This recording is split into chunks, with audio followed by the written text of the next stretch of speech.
Keep watching The Politics every Friday, 12 p.m. Eastern Time on New York Parrot TV, the voice for humanity. Welcome to Talking Politics. I am your host, Robert Press. I write for the Bronx Chronicle, as you can see by my official New York City press card. I also contribute to the Co-op City News and Parkchester Times. The latter, like this show, is part of Muslim Media. I also have a blog at www.100percentbronx.blogspot.com. That's 100%bronx.blogspot.com, and Facebook pages 100% and What is Going On in Your Community Board. The views expressed here on this show are those of the host, any guest, or any commentator whose comments you may see scroll across the bottom of the screen here, and are not necessarily those of Muslim Media. My special guest today is Sheikh Musa Drama, who will be on later with his proposal for peace in the Gaza section of the Middle East. And that'll be in the second half of the show. So let's go on to the weather forecast. Today it is sunny outside, as I can see through the windows in my studio, and it should get up to about 45 today. Tomorrow, 55 with a chance of rain.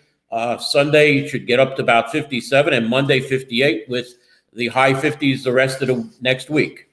Let's go to some politics. In Tuesday's Michigan primary, on the Republican side, it was Donald Trump getting 68%, or 758,892 votes, to Nikki Haley getting 27%, or 296,328 votes. There were 3% uncommitted and 2% for others that were write-ins. On the Democratic side, President Joe Biden, the incumbent, got 81%, or 623,415 votes. Uncommitted got 13%, or 101,436 votes.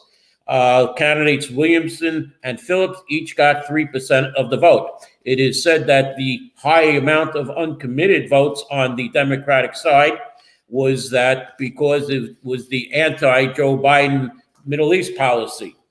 As far as that goes, it was over 1 million Republican voters compared to about 750,000 Democratic voters. The Supreme Court Wednesday agreed to decide whether former President Donald Trump can be prosecuted on charges he interfered with the 2020 election, calling into question whether his case could go to trial before the November election. However, a New York appellate judge refused to halt the collection of Donald Trump's $454 million civil fraud penalty while he appeals, rejecting the former president's request that he be allowed to post a bond covering just a fraction of what he owes. In the U.S. Senate, Mitch McConnell, the longest-serving U.S. Senate leader in history, who maintained his power in the Republican Party for almost 2 decades, has decided that he will step down from his position in November.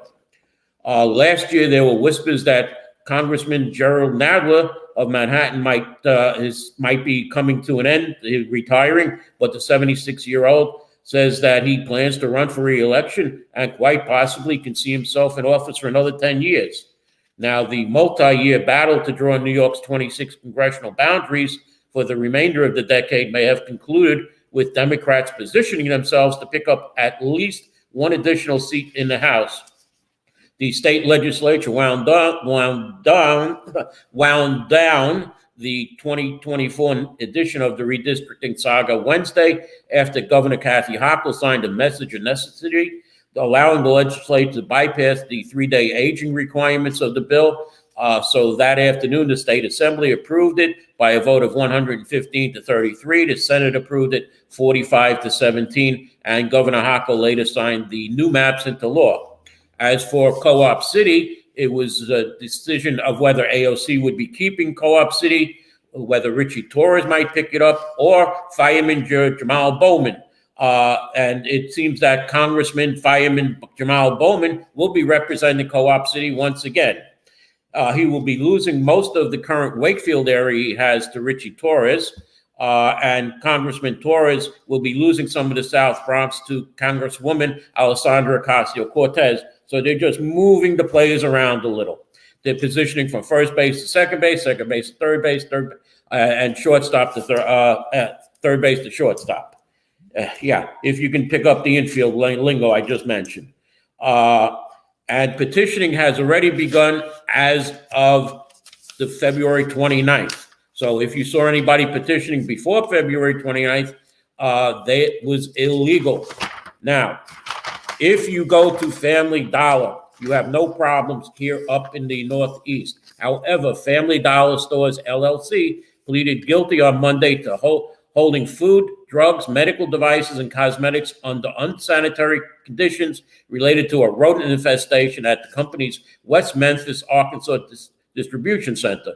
They are paying a fine of $41.675 million, the largest ever criminal penalty in a food safety case. The plea agreement also requires Family Dollar and Dollar Tree to meet robust corporate compliance and reporting requirements for the next 3 years. In pleading guilty, the company admitted that its Arkansas distribution center shipped FDA-regulated products to more than 400 Family Dollar stores in Alabama, Missouri, Mississippi, Louisiana, Arkansas, and Tennessee, according to the plea agreement. The company began receiving reports in August of 2020 of mouse and pest issues with deliveries to the stores.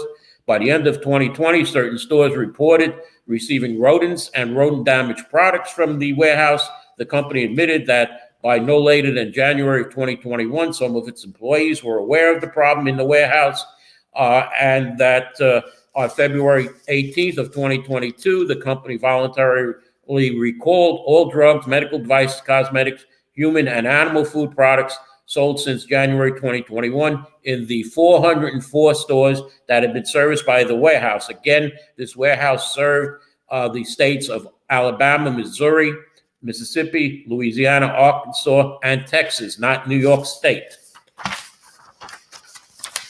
Okay, this item comes from from the online newspaper, The City, as FBI agents raided 2 Bronx homes owned by a top aide to Mayor Eric Adams early Thursday morning. Gee, where have we heard that before?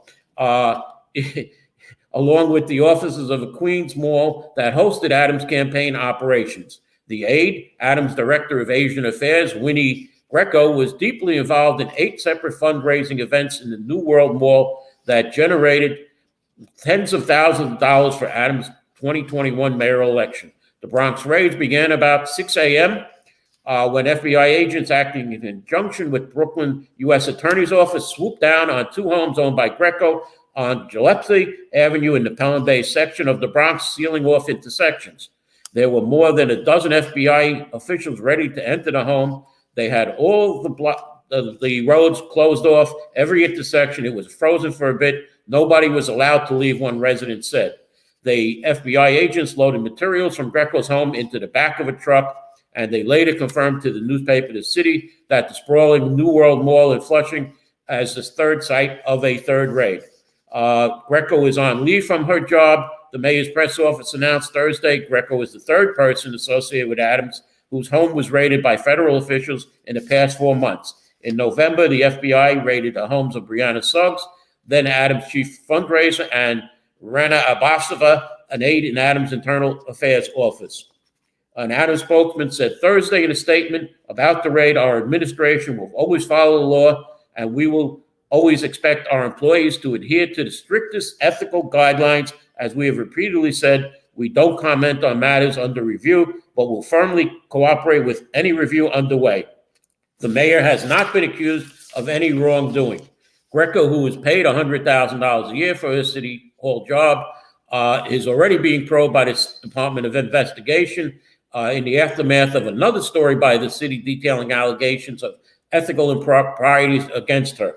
When asked by the city about Greco in November, Adams said he has a hands-off policy when things are being reviewed. However, Greco still appeared with him at public events, including Times Square on New Year's Eve for the ball drop, at a women's-focused event later in January, but Greco was conspicuously absent or played a much smaller role than usual in Adams' Lunar New Year celebrations.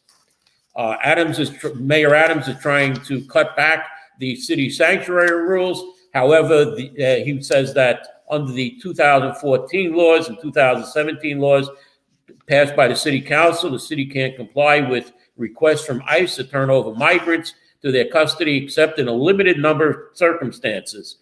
He said he wants the city sanctuary policies reverted back to a similar executive order first enacted by Mayor Ed Koch in 1989, which then continued under his predecessors. That particular executive order, city's first sanctuary policy, barred city agencies and government workers from sharing information about immigration status with federal authorities unless the individual was suspected of committing a crime.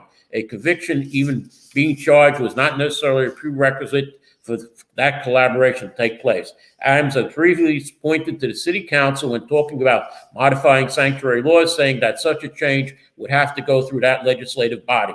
When asked about the city council, if it had any intentions to alter the city sanctuary status in early February, Speaker Adams, Adrienne Adams, that is, firmly shot down the possibility, saying that she has no plans to re-examine the protections given to migrants or immigrants or people. These policies foster trust and cooperation between the immigrant communities and local authorities, which is critical to public safety.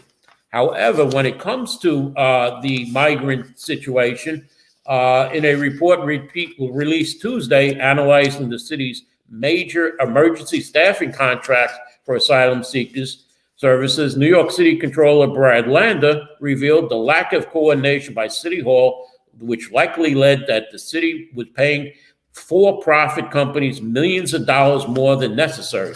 The Controller's office analyzed the top 4 emergency staffing contracts entered into by city agencies to staff facilities for asylum seekers. The report found drastic discrepancies in the pricing of equivalent services. In one comparison, the comparison for a comparable position ranged from $58 to $201 per hour for contracts. Yes, Kevin, I understand that those FBI raids are probably around the corner from you. So you probably couldn't get your bicycle out and go riding, from what we understand. Let me continue, though, here.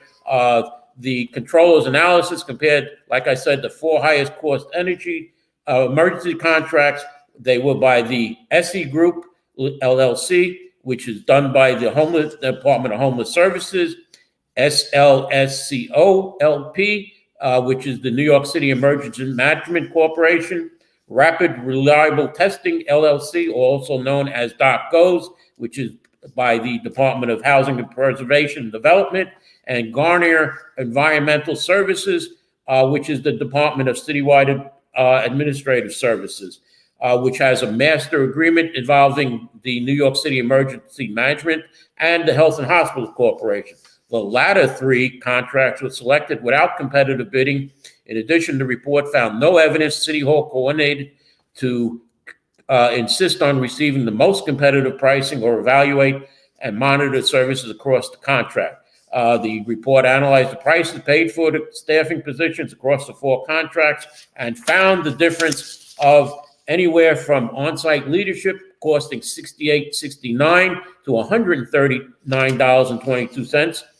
Case management positions range from $51.23 to $121.88. General support, $46.11 to $91.41. Security guards range from $50 to $117.25. This is the hourly rate wage. And on-site management from $57.79 to $201.06. As of November 2023, though, the Controller's Office has identified 340 unique asylum seeker contracts held across 14 different city agencies, representing an estimated contract value of $5.7 billion. In early December, the Controller revoked the mayor's blanket authority, which was granted in July of 2022, to issue emergency contracts for asylum seeker services, requiring agencies to obtain prior approval before getting the Controller's approval on these new contracts. Now, before I go to a break, last night there was a meeting at the Van Ness Neighborhood Association, which introduced 3 projects associated with the Metro North stations that will be there at the Van Ness Parkchester station.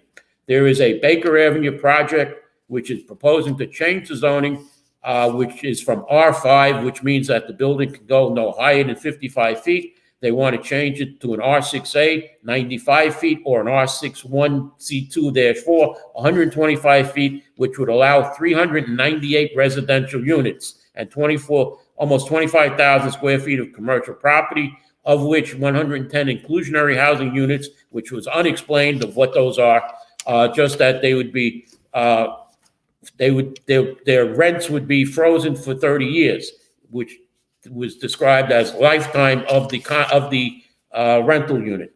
Now, 1601 Bronxdale Avenue, there's changing the zoning from M11, which means it can only be a one-story building, to an M11A/R7-3, of which 185 feet the building can go, which would include 2,083 residential units, 522 inclusionary housing units, 120,000 square feet of community facility, 32,000 feet of commercial, and they're talking also about 224,000 square feet of industrial space. Then the other site is on East Tremont Avenue between... In a world where the quality of information available to poorer communities is doctored, tainted, and sometimes regressive, where the words fake news have come to mean other people's opinions, it is vital to rely on news platforms with journalists who have feet on the ground and can report the truth. New York Parrot, a New York-based national and global news outlet, is changing the narratives of media operations. We focus on the news that matters, like self-empowerment, entrepreneurship, finances, health, security, politics, and more. We strive to curb violence, racial and economic discrimination, and to promote peace and socio-economic development of multiculturally diverse world. As we give voice to the people, we also give your business a voice and make it heard. Get your product and services off the ground by advertising on our fast-growing platform. With so much of daily visits to New York Parrot, you can't afford to be invisible to prospective clients on the websites they trust the most. Our posts reach millions of people across the New York State and around the world. Advertising on our new site will unlock an audience of thousands of potential customers on your doorstep. New York Parrot is born to prosperously speak tomorrow for the voiceless.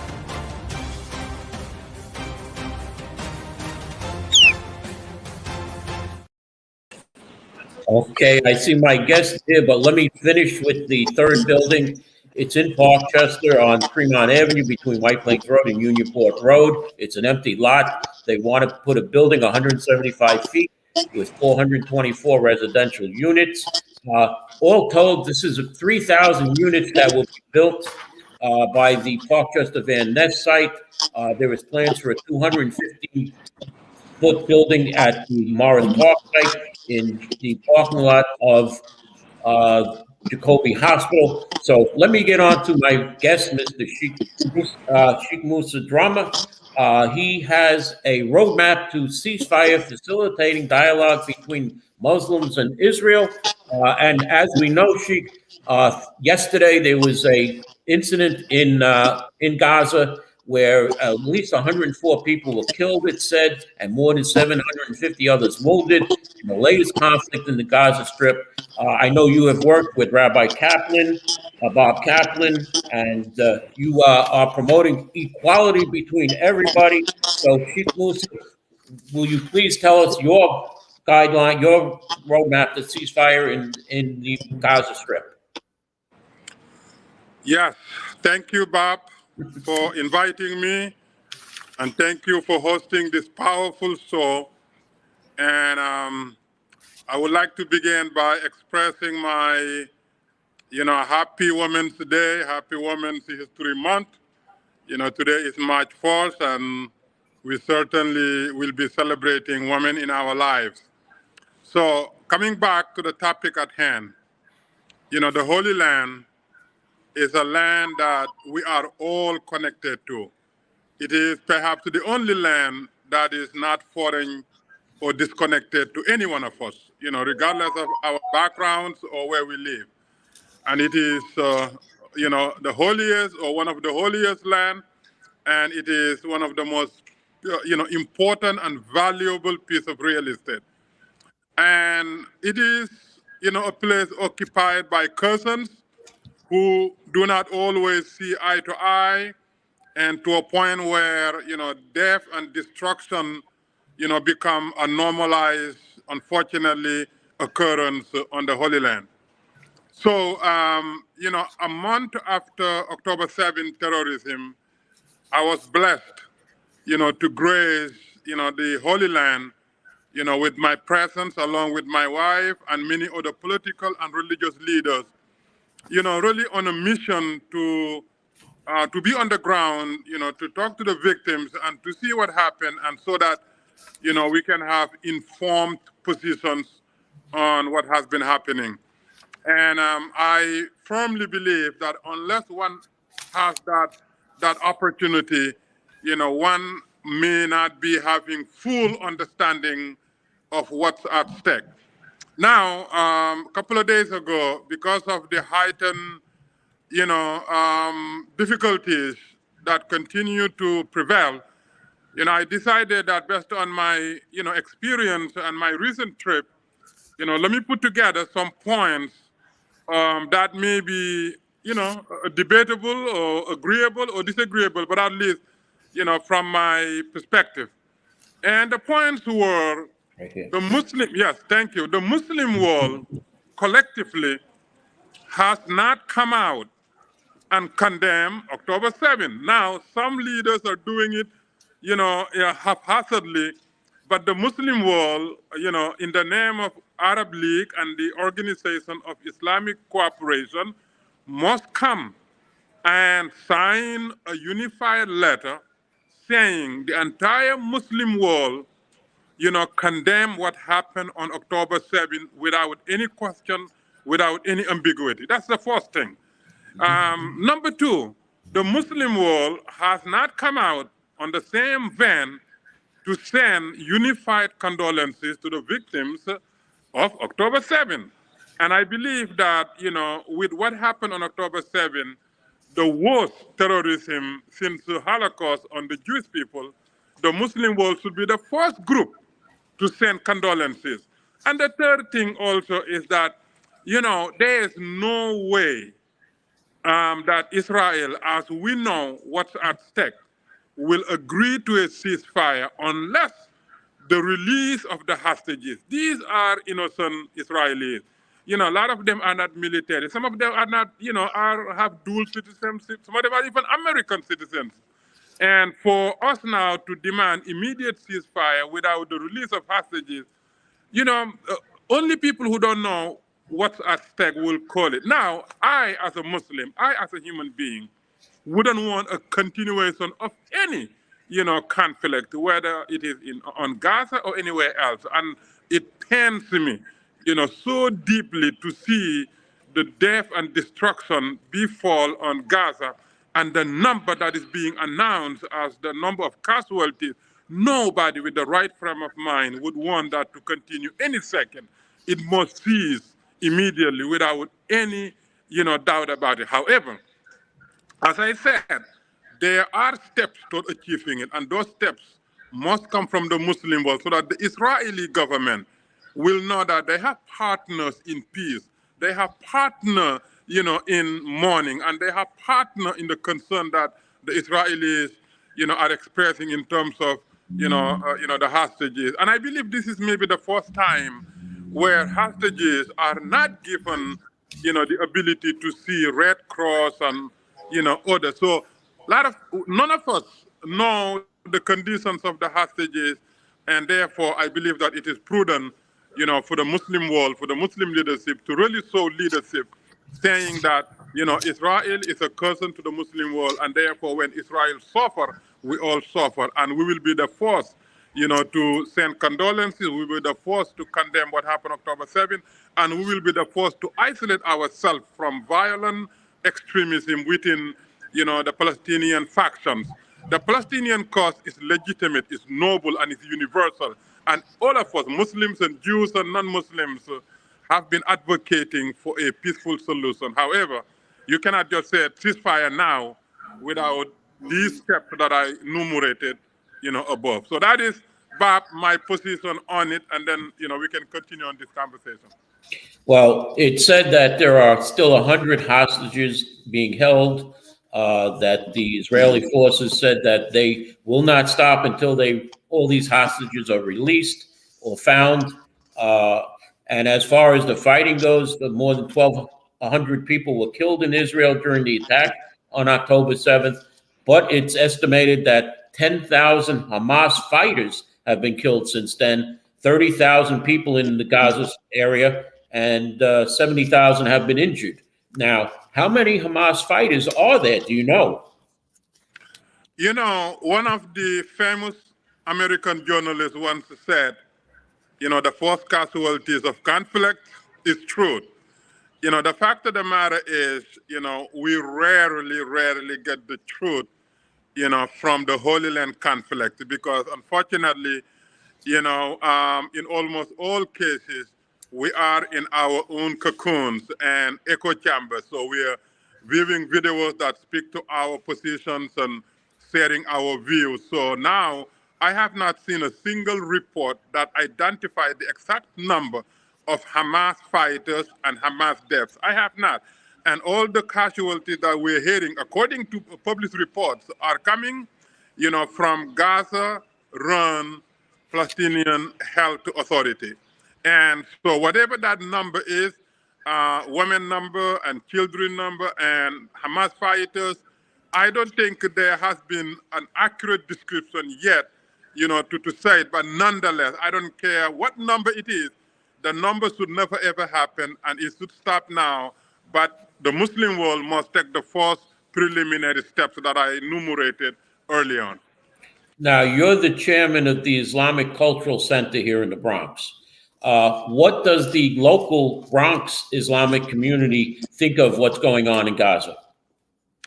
That's a very good question. The Palestinian issue is an issue that is near and dear to the hearts of Muslims, a lot of Jewish people, and a lot of young people, a lot of university students, and many scholars. And this is a global outcry for the freedom and liberation and independence of Palestine and Palestinians.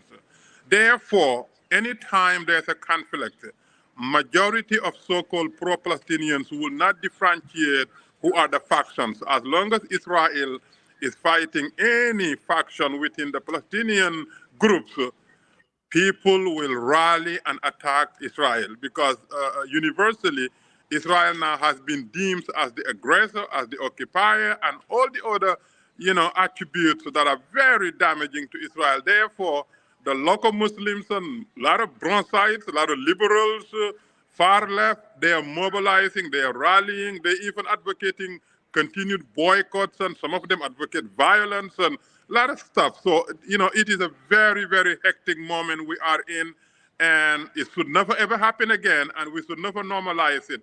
I think a democratic nation, and civilized people should be able to find peaceful ways of channeling their differences. We can debate, but advocating violence or anti-Semitism or anti-Palestinians will only further, the suffering and adding fuel to the already burning fire. So, the Bronxites, Muslims and non-Muslims, my advice is that, number one, read my, op-ed piece, and this way you will be enlightened as to what is at stake. And number two, be fair. Be fair, because anti-Semitism should never, ever be allowed under any circumstances by any subterfuges, used. So we should do what we're doing, promoting peace, promoting understanding, and if you have the chance, travel to the Holy Land and see for yourself. There are a lot on the ground that people who have not been there do not know. As a matter of fact, there are so many Arabs and Palestinians who are so close to Israelis and even Israeli government. Number one. Number two, the groups that we normally don't talk about are the Arab Israeli citizens who are voters, who are now sending legislators to Knesset. and who are working and who have their passports and their dignities, their freedoms now, they also suffer, but not to the extent of, some of the like people in West Bank and Gaza, whatever. But these Arab Israelis, if we talk to them, then we will have a better understanding of how we can be helpful to the situation. I have one final question for you. Our commentators have said, why isn't the UN doing anything? They're condemning Israel for these, raids on Gaza, trying to get back the hostages. Why don't we see UN peacekeepers there? Why aren't they separating the Hamas and Israel? And why is the UN doing more to help the people in Gaza? I know you may not be able to answer that, but try. No. UN is perhaps one of the best innovation after World War II. And UN has done tremendous job in terms of, providing education, health, and, peaceful, military consultancies and so many things. However, UN is a handicapped international body that is controlled by the 5 permanent members who are only there for their selfish interests. And because of that, Israel, because UN has more members.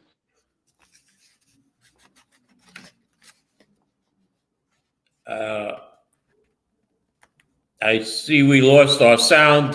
We're at the end of our show. Could we get Sheikh Musa back? Nope, we've lost his sound. So let me just say that was my final question to him. Unfortunately, we can't hear him. So I'm going to sign off right now and say thank you for watching. Hopefully, we can have Sheikh Musa on again on a future show, and we can have a better connection. Unfortunately, like I said, his sound is not there. So let me just say thank you for watching. I will be continuing to cover this. I will continue to cover the new Metro North stations. And I want to thank my viewers for watching. And there is a Metro Community Board 11 is having a public hearing on the Metro North stations on March 25th. That's Monday, March 25th. The site will be the Community Board office, unless it's determined that they can find a larger site that they need. So thank you for watching the show tonight. I want to thank Sheikh Musa Drummer for coming on. Sheikh Musa is Muslim Media. He owns Muslim Media, or part owner of Muslim Media. And I want to thank him for coming on the show and explaining his roadmap to peace in the Gaza Strip. Thank you.